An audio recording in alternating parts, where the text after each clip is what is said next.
বাড়িতে মসজিদের পালকি দেখি আসলো আমার বাড়িতে দে সাজাইয়া দে আমারে যাব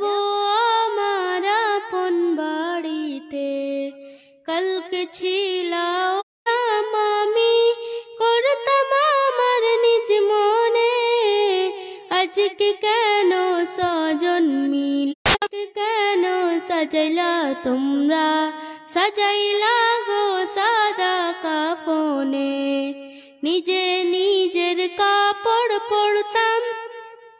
সাজতাম আপন মনে আজকে কেন সাজাইলা তোমরা সাজাইলা গো সাদা কাফনে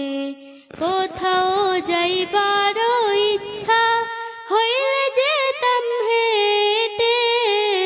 আজকে কেন যতন করে নীলামাই কাঁদে গো করে মসজিদের পালকি দেখি আসলো আমার বাড়িতে দে সাজাইয়া